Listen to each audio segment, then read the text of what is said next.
This hearing is entitled "The Defense POW MIA Accounting Agency, Bringing Our Nation's Heroes Home." I now recognize myself for 5 minutes to give an opening statement. Good afternoon, everyone. Today we will examine the progress of the Defense POW MIA Accounting Agency, or the DPAA, in fulfilling its historic mission to provide the fullest possible accounting for our missing military personnel to their families and the nation. This will mark the first congressional hearing to exclusively focus on the oversight of the DPAA since the agency's creation in 2015. At the outset, I'd like to commend Ranking Member Jody Heiss of Georgia for his leadership in supporting the POW MIA identification and recovery efforts. On a bipartisan basis, Mr. Heiss and I have been working to address the outstanding budgetary, operational, and management challenges facing the DPAA in order to maximize the agency's ability to account for more than 82,000 missing service members from World War II, the Korean War, the Vietnam War, and other conflicts.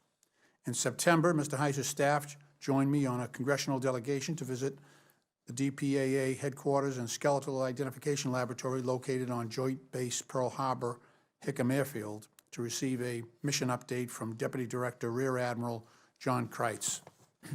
The streamlining of POW MIA tracking and recovery efforts into a single agency, now the Defense Department POW MIA Accounting Agency, followed extensive audits conducted by the Department of Defense Office of the Inspector General, the Government Accountability Office, and other federal agencies. These reports highlighted critical mission gaps arising from the fragmentation of accounting operations across 3 entities, each reporting through separate chains of command.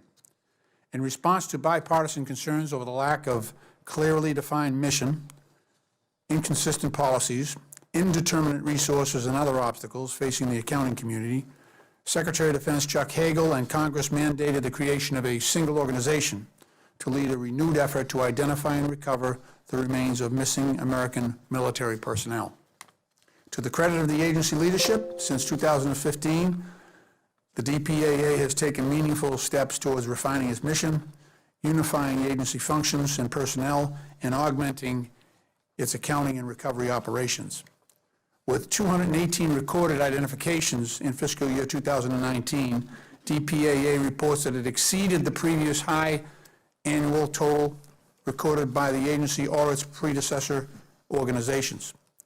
In order to further improve its mission person identifications, DPAA is developing a strategy with an end goal of making at least 350 identifications annually by 2025.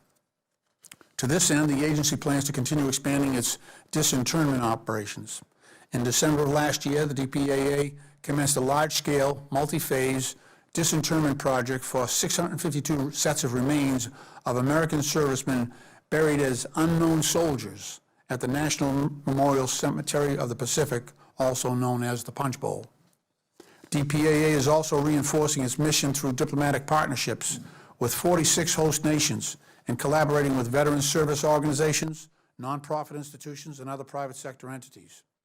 Investigations and recovery team operations are ongoing in Laos, Myanmar, Malaysia, South Korea, Guam, Palau, and other host nation sites. Moreover, the agency reports that its strategic public-private partnerships in field investigatory and excavation work, historical research analysis, and data collection have augmented recovery operations and helped to maximize scarce resources. However, gaps in our POW MIA accounting process and recovery efforts remain. The Office of the Inspector General reports that while DPAA allocates the majority of its operational budget to Vietnam War-related cases in Southeast Asia, the agency has not effectively communicated its rationale to accounting community stakeholders. In certain cases, the prioritization of Southeast Asia has distracted DPA from pursuing viable missions related to previous conflicts outside of the Pacific Theater. The Office of Inspector General also found gaps in information sharing between the agency and the families of unaccounted for service personnel. The communication of timely and accurate information to our POW MIA families is at the heart of the responsibility of DPAA. and we must make every effort to improve this process. We must also examine other personnel and operational challenges.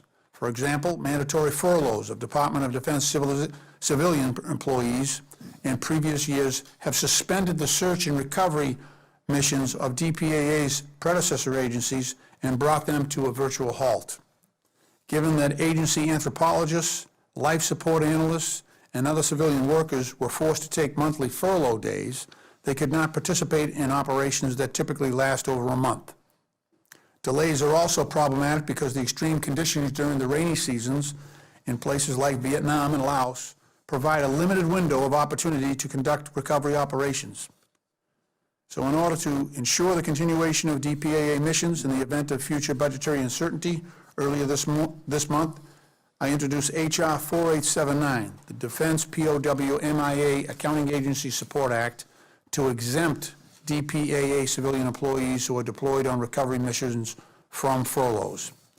Back in 2011, I led a bipartisan congressional delegation to Vietnam and the Philippines to examine search and recovery operations conducted by one of DPAA's predecessor agencies, JPAC, which is the Joint POW MIA Accounting Command.